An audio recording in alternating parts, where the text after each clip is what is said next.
Berjumpa kembali dengan Kak Ria. Sebelum kalian mendengarkan cerita dongeng dari Kak Ria, jangan lupa subscribe dulu dan share ke teman-teman kalian ya.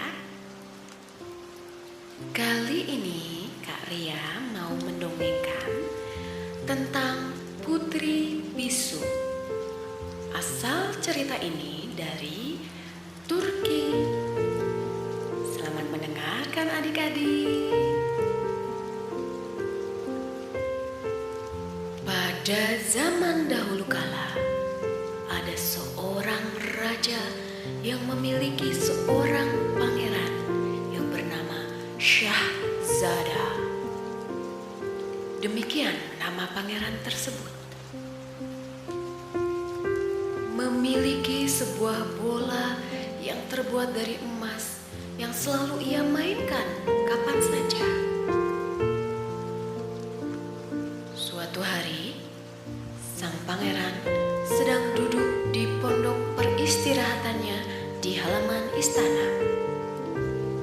Lewatlah seorang nenek yang hendak mengambil air dari mata air yang terletak di depan gerbang istana. Lalu timbullah ide iseng di pikiran Syahzada.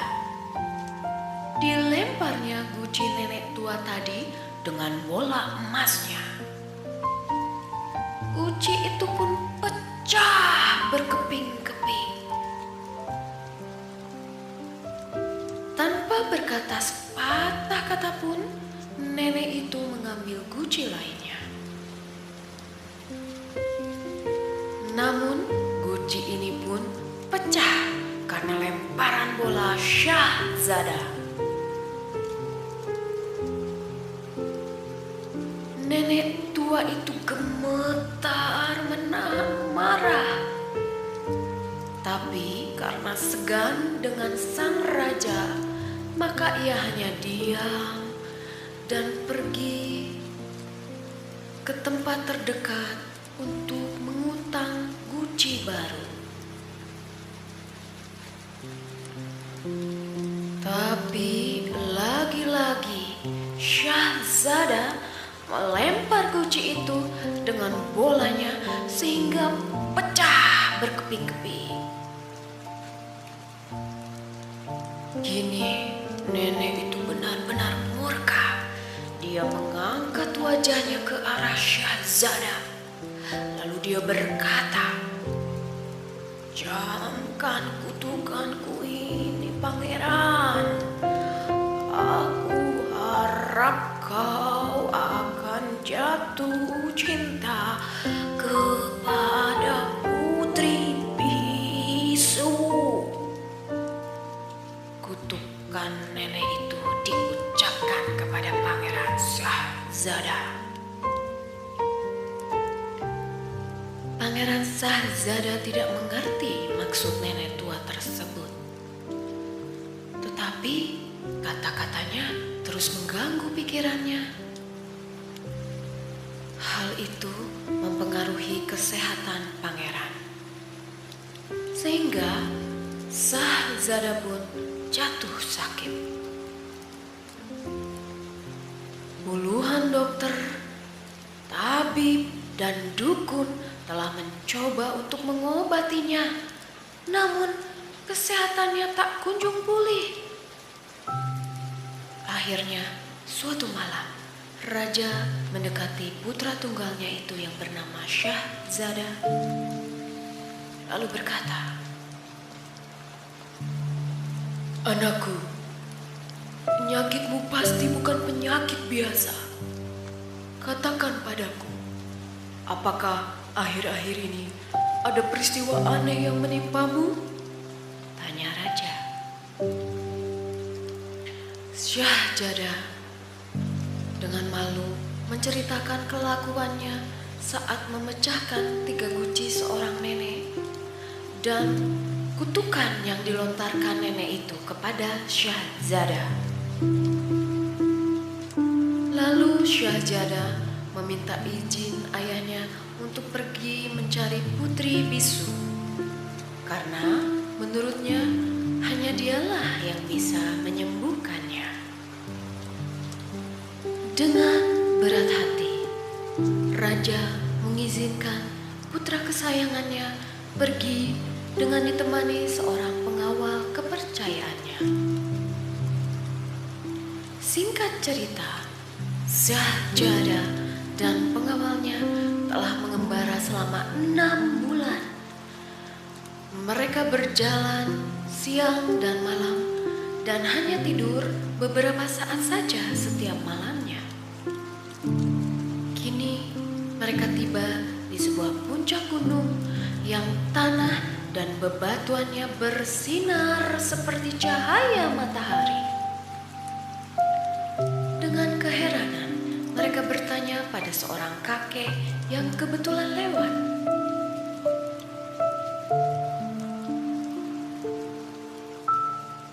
Kakek itu berkata, "Itu karena Putri Bisu. kata si kakek. Ia memakai 7 lapis kerudung yang menutupi wajahnya. Tapi sinar kecantikannya tetap memancar dan terpantul di gunung ini." Lalu Syahzadah berkata, "Di manakah sang putri berada, kakek?" "Jika kau terus berjalan lurus selama 6 bulan lagi, kau akan tiba di istananya. kata kakek itu. Tapi perlu kuingatkan anak muda, Putri Bisu hanyalah julukan. Karena sang putri sebenarnya hanya tidak mau berbicara.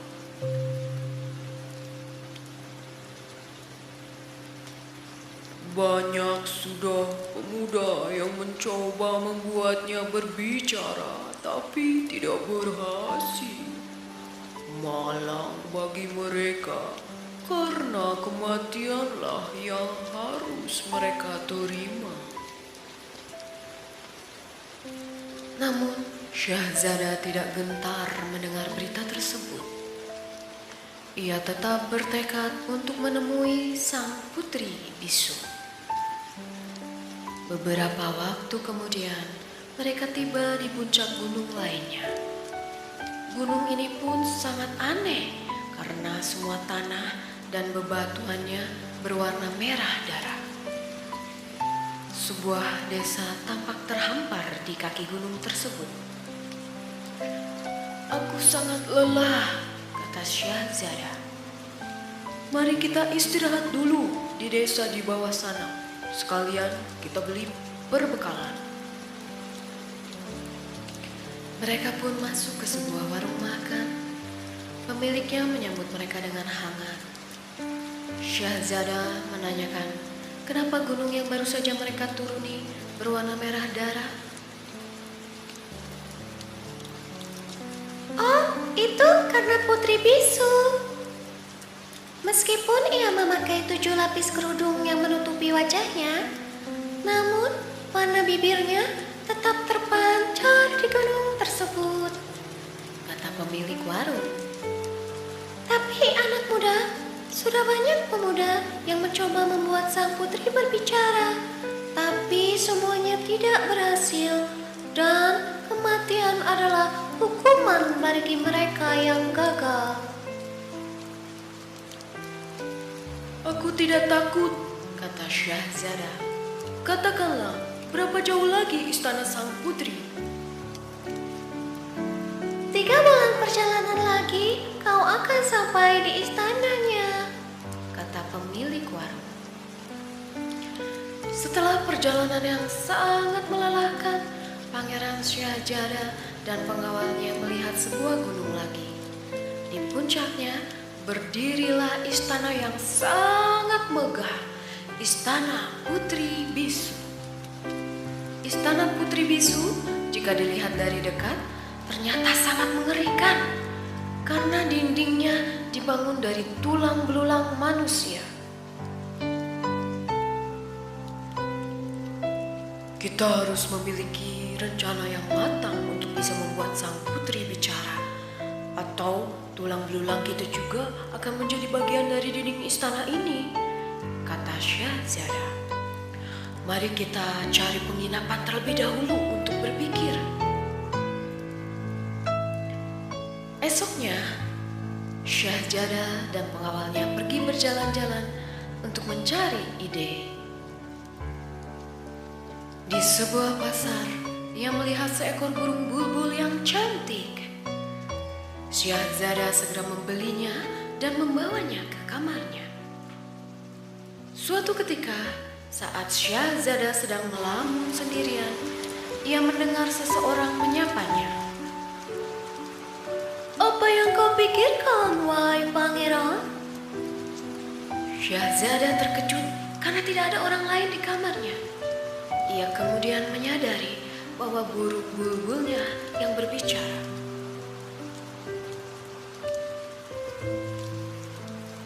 Ia menceritakan perjalanannya untuk menemui Putri Bisu dan kesulitannya menemukan cara untuk membuat sang putri bicara. Jangan khawatir, pangeran. Aku akan membantumu. Sang putri memakai 7 lapis kerudung. Tidak ada seorang pemuda pun yang pernah melihat wajahnya. Demikian pula, sang putri tidak pernah bisa melihat pemuda yang menemuinya, Kata bulbul. besok bawalah aku ke istana. Dan jika kau telah berada di kamar sang putri, taruhlah aku di bawah tiang lampu. Lalu sapalah sang putri. Ia pasti tidak akan menjawabmu. Nah, katakan bahwa karena sang putri tidak mau menjawab, maka kau akan berbicara dengan tiang lampu saja, dan aku akan menjawabnya. Maka Syahzada, pengawalnya, dan bulbul menemui ayah Putri Bisu di istananya. Ia meminta izin untuk mencoba membuat sang putri berbicara. Syahzada dan bulbul kemudian diantar ke kamar sang putri. Selamat sore, Putri, kata Syahzada. Putri Bisu tentu saja tidak menjawab. Baiklah, karena kau tidak berkenan menjawab, maka aku akan berbicara dengan tiang lampu saja. Mungkin ia lebih punya perasaan daripada Anda, kata pangeran. Apa kabar? Tanya pangeran kepada tiang lampu. Cukup baik. Setelah bertahun-tahun, akhirnya ada seseorang yang mau berbicara denganku. Kata bulbul seolah-olah tiang lampu yang menjawab. Tuhan mengirimmu ke sini dan membuatku bahagia. Maukah kau mendengar ceritaku? Tentu, kata Syahzada. Alkisah, ada seorang syah yang memiliki seorang putri. 3 orang pemuda telah mengajukan lamaran untuk si gadis kepada Syah. Syah lalu berkata kepada ketiga pemuda tersebut, siapapun yang memiliki keahlian yang tidak biasa, maka ia berhak untuk menikahi putriku. Pemuda-pemuda itu lalu pergi untuk mencariku. Mereka pergi ke arah yang berbeda. Namun sebelumnya mereka berjanji untuk saling bertemu lagi di sebuah mata air setelah sekian bulan. Pemuda pertama belajar berlari cepat. Jika ia berlari, perjalanan 6 bulan bisa ditempuhnya dalam waktu setengah jam saja. Pemuda kedua belajar cara menghilang. Dan pemuda ketiga belajar meracik obat. Ketiganya kembali dalam waktu yang hampir bersamaan. Pemuda yang bisa menghilang mengatakan bahwa Putri Syah sedang sakit keras dan mungkin akan meninggal 2 jam lagi. Pemuda ketiga segera menyiapkan ramuan dan pemuda pertama secepat kilat membawanya kepada si gadis. Ramuan itu sangat manjur, si gadis tidak jadi meninggal dan Syah segera memanggil ketiga pemuda tersebut.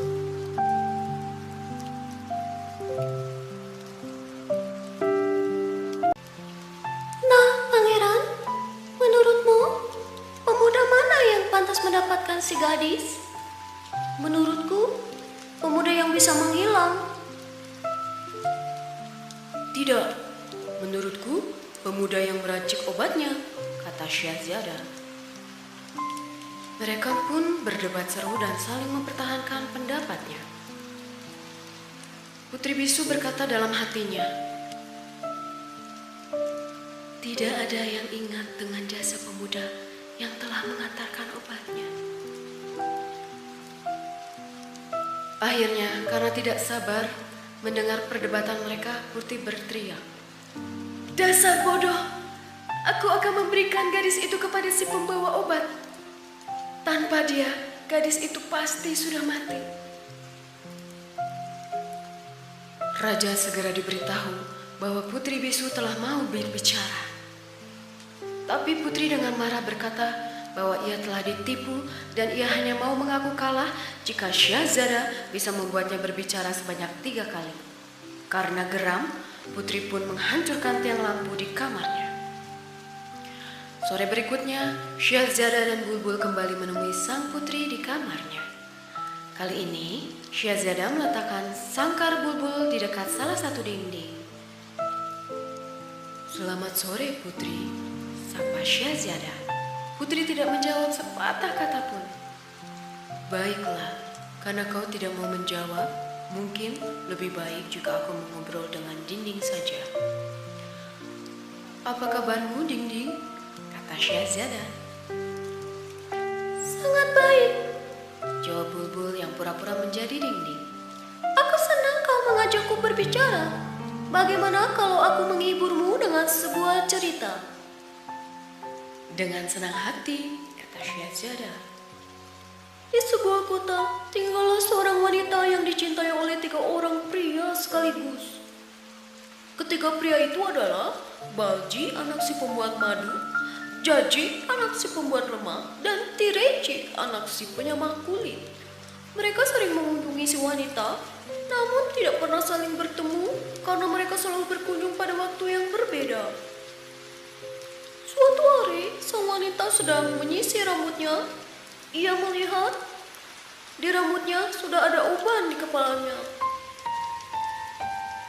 Celaka, aku sudah mulai tua. Aku harus segera memutuskan dengan siapa aku akan menikah. Kemudian, ia mengundang 3 teman prianya untuk datang pada jam yang berbeda. Yang pertama datang adalah Jaji, dan ia menemukan bahwa wanita pujaannya sedang berurai air mata. Ia bertanya, kenapa? Dan si wanita menjawab, ayahku telah meninggal dan aku telah menguburkannya di kebun belakang. Tapi arwahnya selalu menghantuiku. Jika kau mencintaiku, maukah kau berpura-pura menjadi hantu? Pakailah kain spray ini dan berbaringlah selama 3 jam di kuburan, maka ia tidak akan menghantuiku lagi. Wanita itu menunjuk sebuah lubang kubur yang telah sengaja ia buat, dan Janji tanpa ragu-ragu memakai kain spray itu untuk menutupi tubuhnya dan berbaring di dalam lubang kubur tersebut. Lalu datanglah Balji yang juga menemukan wanita itu sedang menangis. Si wanita mengulangi ceritanya tentang kematian ayahnya, lalu memberi Balji sebuah batu besar.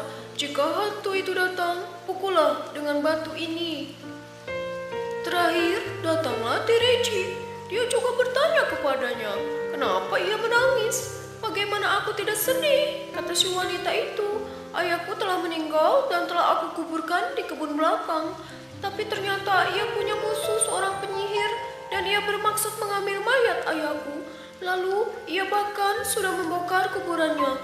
Jika kau bisa mengambil mayat ayahku, maka aku akan selamat. Tapi jika tidak, si wanita kembali menangis. Tiriji segera pergi ke kebun belakang untuk mengambil mayat yang tidak lain adalah Jaji. Tapi Balji mengira ada 2 hantu yang datang dan memukul Jaji serta Tireci. Sementara Jaji mengira hantu ayah si wanita lah yang memukulnya. Ia melemparkan spray yang ia pakai dan menubruk Balji. Mereka bertiga terkejut. Begitu menyadari keadaan yang sebenarnya dan bersama-sama menuntut penjelasan dari si wanita. Nah, pangeran, menurutmu siapa yang berhak menjadi suami si wanita? Menurutku Tireci, kata Bulbul. Menurut Syahzada, Balji lebih berhak karena berada dalam posisi yang lebih berbahaya. Mereka berdebat seru karena mempertahankan pendapatnya. Putri Bisu juga yang mendengarkan cerita Bulbul sangat kecewa karena mereka melupakan peran Jaji dan ia segera berteriak untuk mengemukakan pendapatnya. Raja gembira mendengar putrinya berbicara. Tinggal satu kali anak muda, katanya pada Syahzada. Sementara sang putri sangat kesal karena telah 2 kali keceplosan. Maka untuk melampiaskan amarahnya, ia segera memerintahkan untuk menghancurkan dinding tempat Bulbul bersandar semalam. Hari ketiga dan merupakan hari penentuan, Syahzada dan Bulbul kembali datang ke kamar sang putri. Kali ini Syahzada meletakkan Bulbul di belakang pintu kamar putri. Seperti biasa, putri menolak membuka mulutnya dan kali ini bahkan ia memunggungi Syahzada. Maka Syahzada berpura-pura mengajak bicara pintu. Seperti hari-hari kemarin Bulbul menceritakan sebuah cerita. Alkisah, ada seorang tukang kayu, seorang penjahit dan seorang sakti yang berkelana bersama. Di sebuah kota mereka memutuskan untuk menyewa sebuah toko dan mulai usaha bersama. Suatu malam saat yang lainnya sedang tidur, tukang kayu terbangun karena tidak bisa tidur lagi. Ia iseng memahat sebongkah kayu menjadi sebuah patung wanita yang sangat cantik. Saat patungnya selesai, ia kembali mengantuk dan segera pergi tidur. Tidak berapa lama si penjahit terbangun melihat ada sebuah patung wanita cantik di tengah kamar mereka. Ia tergoda untuk membuat sehelai pakaian yang sangat indah. Setelah selesai, ia memakaikannya dan kembali tidur.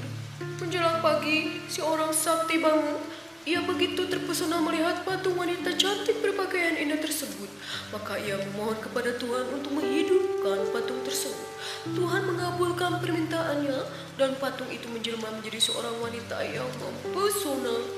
Ketika tukang kayu dan penjahit bangun serta melihat wanita cantik yang berasal dari patung tersebut, mereka berebut karena masing-masing merasa berhak memilikinya. Nah, pangeran, siapa menurutmu yang paling berhak?